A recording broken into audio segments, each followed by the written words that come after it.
जब इस जीव को दुख पाते पाते परेशान होते हुए जब परमात्मा देखते हैं तो इसको मनुष्य तन देते हैं ताकि यह सुंदर कर्म करके माता पिता की सेवा, गुरुओं का, संतों का आदर, बुढ़ बुजुर्गों का मान सम्मान करते हुए, सत्कर्म करते हुए सत्मार्ग पे चले ताकि मरणोपरांत सद्गति प्राप्त कर सके। पुनर्जन्म पूर्वकर्म पूर्वजन्म जैसे सनम बार बार जन्म लेने और बढ़ने से छुटकारा मिल सके। लेकिन सुखदेव जी कहते हैं अपरिचित यह मनुष्य एवं गोस्वामी तुलसीदास जी महाराज की चौपाई पढ़ लिया है क्या कि बड़े भाग मानुष तन पावा। यह मनुष्य तन बड़े भाग्य से मिला, वहां तक तो ठीक है, लेकिन यह मनुष्य तन कैसा है? बड़े सुर दुर्लभ सदग्रंथन का। गोस्वामी तुलसीदास जी महाराज की चौपाई को पढ़ दिया है कि यह मानव तन देव दुर्लभ है।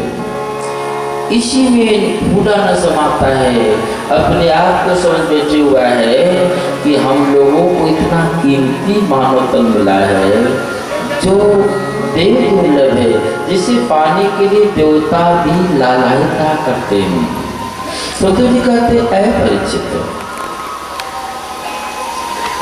अच्छा थोड़ा सोचिए तो सही, जो गोस्वामी तुलसीदास जी महाराज लिखे यह मानव तन देव दुर्लभ है, वही गोस्वामी तुलसीदास जी महाराज उसी रामचरितमानस में लिखे यह मानव तन कैसा है? बोले क्षितिजर पावक गगन समीरा अपन चलचित यह अधम शरीरा। ये मानव तन कैसा है? बोले कि अधम है। अच्छा थोड़ा सा तर्क करिए, जब यह मानव तन अधम है, वही गोस्वामी जी लिखे हैं, जो गोस्वामी तुलसीदास जी महाराज लिखे यह देव दुर्लभ मानव तन, और दूसरे रामायण में भी नहीं, उसी रामायण में लिखे हैं। तो ऐसा तो नहीं कि गोस्वामी तुलसीदास जी महाराज भांग पिए हो, नशा गांजा उसी नशा में लिख दिए हो, तो ऐसी बात भी नहीं है। गोस्वामी तुलसीदास महाराज भांग पी के भी नहीं लिखे हैं। अच्छा तब ऐसा हो सकता है कि देव दुर्लभ मानव तन दूसरा हो और अधम वाला तन दूसरा हो, ऐसा भी नहीं है।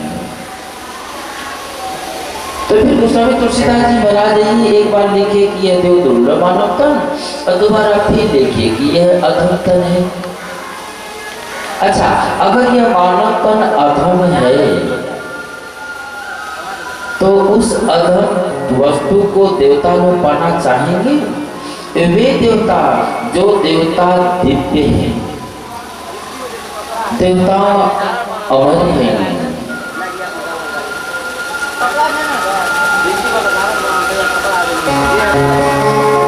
जिन देवताओं के शरीर में केवल 3 ही तत्व हैं। देवताओं के शरीर की रचना 5 तत्वों से नहीं होती है, केवल 3 तत्वों से होती है। देवताओं के शरीर में वायु तत्व नहीं है। वायु तत्व नहीं होने के कारण देवताओं के शरीर की परछाई नहीं बनती है। सुखदेव जी कहते हैं अपरिचित, परछाई भी होती है पराई, परछाई भी होती है पराई, सुख की आस तजो मेरे भाई। कभी कभी लोग अपने ही परछाई से अपने ही डर जाते हैं। तो देवताओं के शरीर में परछाई नहीं होती है। दूसरा, देवताओं के शरीर में गंध तत्व नहीं है। गंध तत्व नहीं होने के कारण देवताओं के शरीर से पसीना नहीं निकलता है, यानी पृथ्वी तत्व नहीं है। और पृथ्वी तत्व नहीं है, उनके शरीर से पसीना नहीं निकलता, उनके शरीर से पसीना निकलता है। तो उनके शरीर से गंध नहीं निकलती। जिस देवताओं के शरीर से न गंध निकलता है न उनकी परछाई होती है, पूरी देवताओं का एक नाम दिव्य भी है, देवताओं को दिव्य भी कहते हैं। वे देवता इस मानव तन को पाना चाहते हो, जिसे गोस्वामी तुलसीदास जी महाराज लिखे कि अधर्म है। अच्छा, गोस्वामी तुलसीदास जी महाराज की चौपाई जितनी भी है रामचरितमानस में, सभी चौपाइयां महामंत्र हैं। क्यों? क्योंकि सभी चौपाइयों में गोस्वामी तुलसीदास जी महाराज र, म, स और त यह चारों अक्षर लिखे हुए। कदाचित अगर चारों अक्षर नहीं है तो दो अक्षर जरूर होगा, र, म अथवा स और त। इसीलिए गोस्वामी तुलसीदास जी महाराज की सभी चौपाइयां महामंत्र मानी जाती हैं। केवल 3 चौपाइयां ऐसी हैं जिसमें र, म, स, त ये चारों अक्षर नहीं है।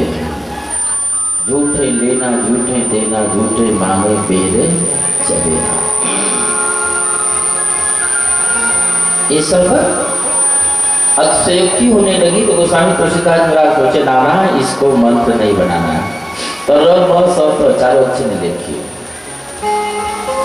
जब सभी चौपाइयां मंत्र हैं, गोस्वामी जी की लिखी हुई है, तो कोई ना कोई बात तो जरूर है।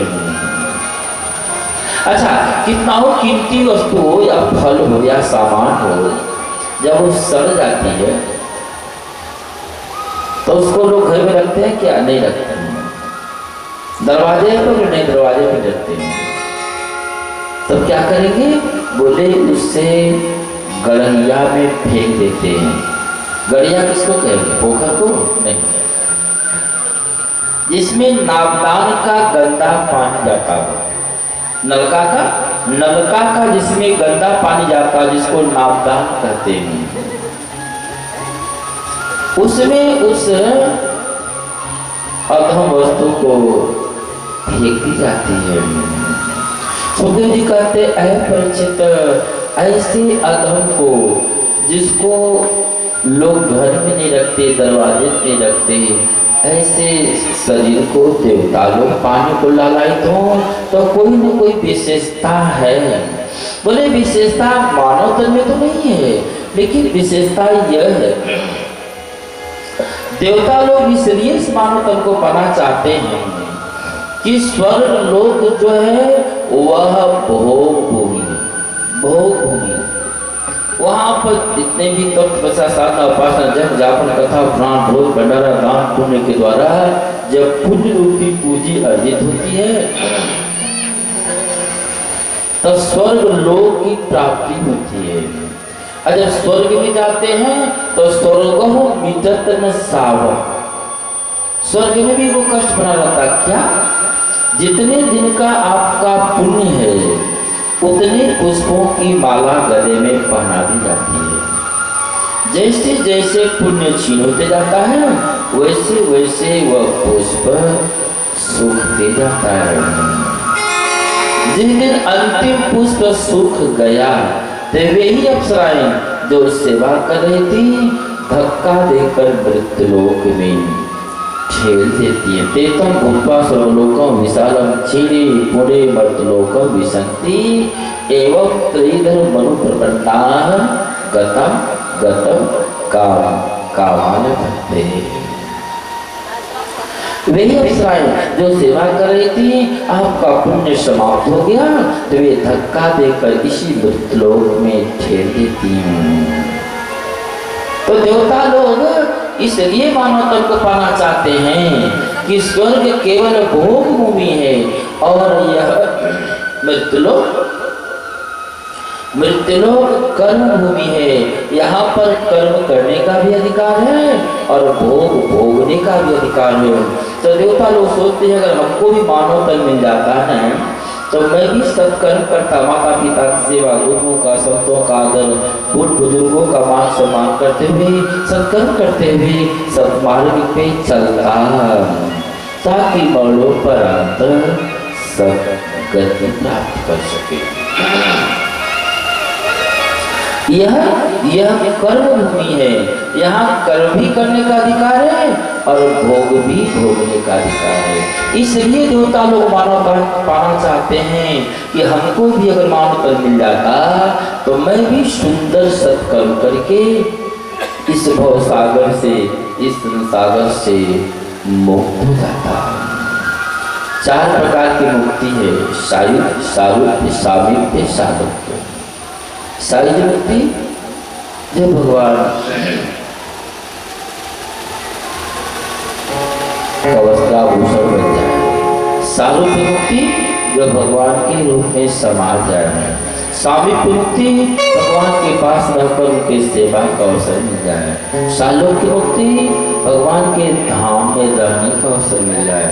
इन चारों प्रकार की मुक्तियों में कोई भी मुक्ति मिल गई, कोई भी मुक्ति मिल गई तो आवागमन से छुटकारा मिल जाता है। तो यह कर्म भूमि है, इसीलिए देवता लोग इस मानव को पाना चाहते हैं। अच्छा, आप कह सकते हैं कि जब जाप कथा पुराण भोज भंडारा दान पुण्य व्रत उपवास के द्वारा पुण्य रूपी पूंजी अर्जित होती है तो उससे स्वर्ग मिलता है। और स्वर्ग में भी तभी तक रहेंगे जब तक पुण्य रूपी पूंजी है, बाद में फिर इसी में लोग जाना पड़ता है। तो फिर मुक्ति पाने के लिए कौन सा काम करना पड़ेगा, कौन सा कर्म करना पड़ेगा? तो सुखदेव जी कहते हैं परीक्षित, मुक्ति पाने के लिए भी यही कर्म करनी है, कोई दूसरा कर्म नहीं करना है, कर्म यही करनी है।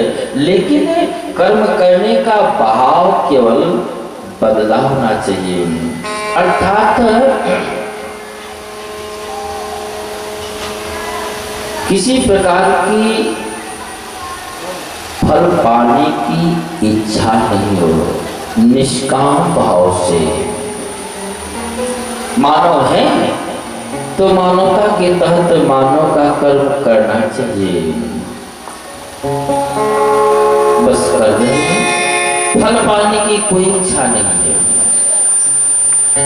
कर्मानुसार जो फल मिलना होगा मिलेगा, लेकिन फल पाने के लिए कर्म कर रहे हैं तब तो स्वर्ग की प्राप्ति, और बिना फल पाने, बिना फल की कोई इच्छा नहीं है, निष्काम भाव से भी कर्म कर रहे हैं तो उसके द्वारा जो पुण्य रूपी पूंजी अर्जित होगी उसके द्वारा ही मुक्ति प्राप्त होगी, जहाँ से आना जाना बंद हो जाता है।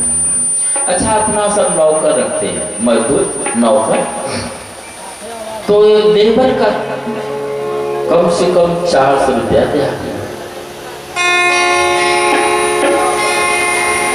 तो लेबर काम करने आया ड्यूटी पर, 8 घंटा ड्यूटी करेगा और चला जाएगा। तो जब वो लेबर ड्यूटी करने आया, उस बीच में वो खाया कि नहीं खाया, बीमार है कि नहीं है, मालिक को उतना टेंशन नहीं रहता, चिंता नहीं रहता, क्यों आया है काम करने, अपना काम करेगा, पैसा लेगा, चले जाएगा। अच्छा, एक लेबर और है, एक लेबर और है जो वह भी काम करने आया है, लेकिन वह मजदूरी पे नहीं है, पैसा पे नहीं है, वह पेट भाग पे है, केवल सेवा करने आया है निस्वार्थ भाव से। ऐसे निस्वार्थ भाव से सेवा कर रहे नौकर की अथवा सेवक की चिंता मालिक को 24 घंटा रहता हो, खाया कि नहीं खाया, कहीं बीमार न हो जाए, कदाचित अगर बीमार हो गया तो उसकी दवा करनी पड़ेगी। क्यों? क्योंकि वो फीस नहीं देता है, मजदूरी नहीं देता है, निष्काम भाव से सेवा कर रहा है। तो उस निष्काम भाव से सेवा कर रहे नौकर की मालिक 24 घंटा चिंता करता है। तो सुखदेव जी कहते हैं परीक्षित, निष्काम भाव के द्वारा जो पुण्य उत्पन्न होगा उसके द्वारा मोक्ष की प्राप्ति होगी। तो पंच जन्म मरणम शरणम, आवागमन से छुटकारा मिल जाता है। तो कर्म फल क्या है? कर्म किसे कहते हैं? चले हम सब भगवान कृष्ण के परम भक्त बाल सखा श्री सुदामा जी के माध्यम से दर्शन करते हैं कि कर्म क्या है, कर्म किसे कहते हैं, कर्म फल क्या है। चुकी कहते अह परिचित भगवान कृष्ण के परम भक्त श्री सुदामा जी हैं। सुदामा जी के रोए रोए में कूट कूट करके भगवान कृष्ण की भक्ति भरी हुई है। सुदामा ब्राह्मण हैं, संन्यास आश्रम धारण किए हैं। सन्यासी और ब्राह्मण का पेशा खेती करना नहीं है, बिजनेस करना नहीं है, नौकरी करना नहीं है। सन्यासी और ब्राह्मण का मूल पेशा भिक्षा है। अच्छा, जब भिक्षा है तो क्या भर दिन भीख मांगते रहे? नहीं, भिक्षा भी मांगने का अपना तौर तरीका है।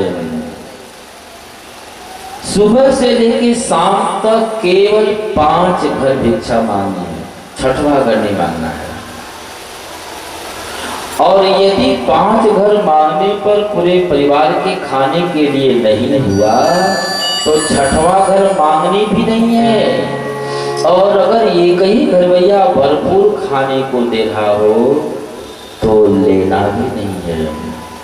5 घर पुराना भी है, एक ही भरपूर दे रहा तो लेना भी नहीं है।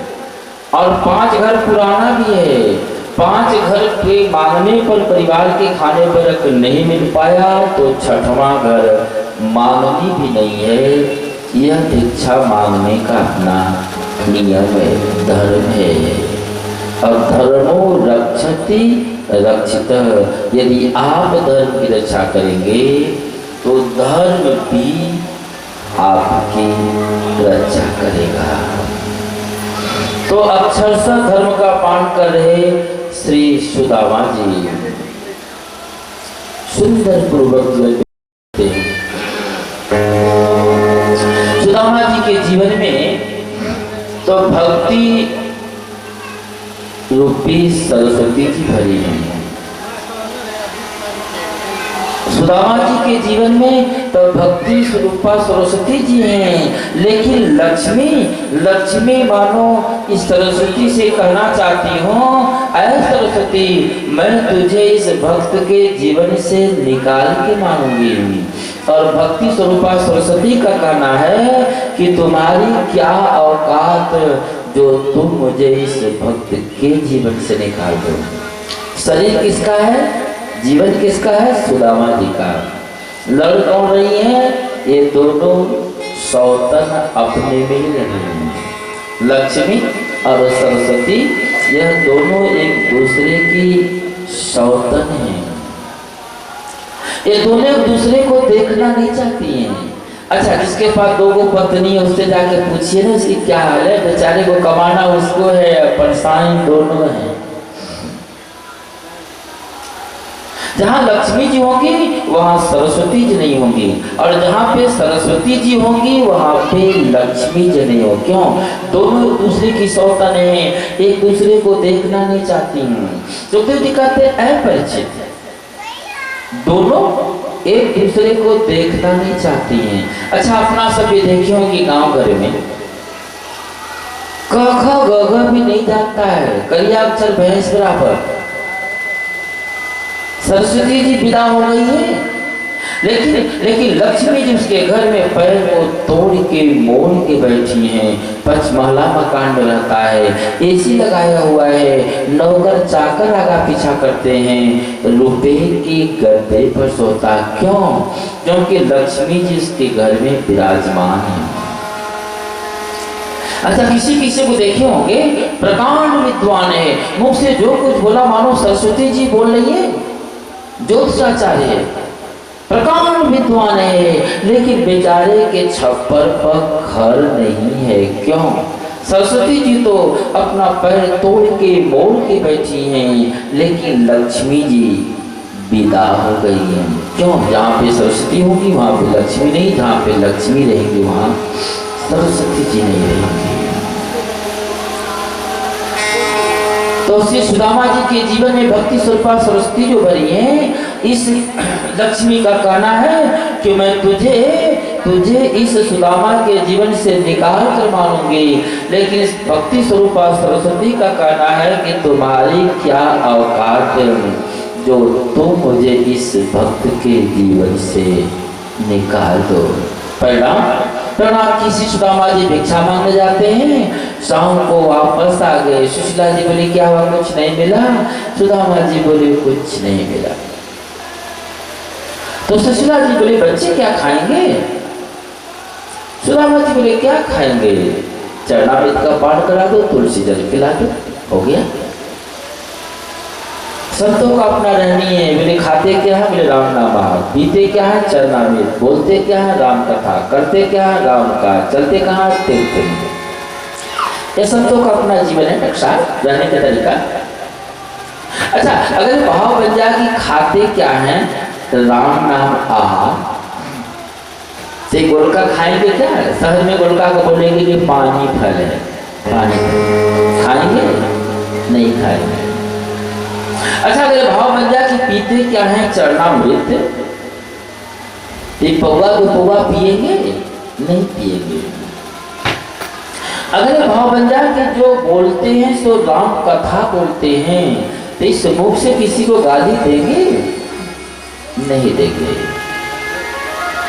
अच्छा, अगर भाव बन जाए कि हाथ से जो भी कुछ करते हैं राम काज करते हैं, तो यह हाथ किसी के गर्दन पे चलेगा? नहीं चलेगा। अच्छा, अगर भाव बन जाए कि चलते कहाँ है? तो तीर्थ में। अगर ये भाव बन जाए तो यह पैर गलत रास्ते पे चलेगा? नहीं चलेगा। तो सुदामा जी बोले बच्चों को तुलसी जल चरणामृत का पान करा दो। आज फिर सुदामा जी गए भिक्षा मांगने, शाम हो गई, वापस आए, आज फिर कुछ नहीं लाए। सुशीला जी बोली क्या हुआ? सुदामा जी बोले आज भी कुछ नहीं मिला। सुधा जी कहते हैं परिचित, लक्ष्मी जी को तो परेशान करना है ना। लक्ष्मी जी को दिमाग में भूखे मर जाएंगे बच्चे, भूखे परेशान रहेंगे, तब तो मुझे खोजेगा, मेरी खोज करेगा या मेरी चाह करेगा, इसलिए परेशान करना चाहते हैं। एक बार भगवान विष्णु से लक्ष्मी जी बोली कि अहे प्रभु, मृत्युलोक से आपकी पूजा बंद कर दी गई है। भगवान विष्णु बोले मतलब? लक्ष्मी जी बोली कि इस पृथ्वी पर अब आपकी पूजा नहीं होगी, बंद कर दी गई है। न बाबू न भैया, सबसे बड़ा रुपया, केवल मेरी पूजा होती है। अच्छा, अपना भी देखें तो रुपया की पूजा ज्यादा है कि नहीं? जब श्रीमान मोदी जी रुपया बंद किए थे तब पता चला ना कि पत्नी से चुरा करके पति रखा था, पति से चुरा के पत्नी रखी थी, बाप से चुरा के बेटा रखा था, तो बेटा से चुरा के बाप रखा था। अरे नहीं तो कम से कम 2-4 गो पसिया हजरिया रखा तो था। अच्छा, अपना सब देखे होंगे ना, जवनका के डांड में तो 2 गो चाबी है, लेकिन बुढ़वा के डांड में 4 गो चाबी है। वर्णाश्रम अवस्था में चलने का शक नहीं है, लेकिन डांड में चाबी लटकाए हुए है। यानी न बाबू न भैया और सबसे बड़ा रुपया। भगवान विष्णु बोले लक्ष्मी, ये जो तू कह रही है सो सही नहीं है।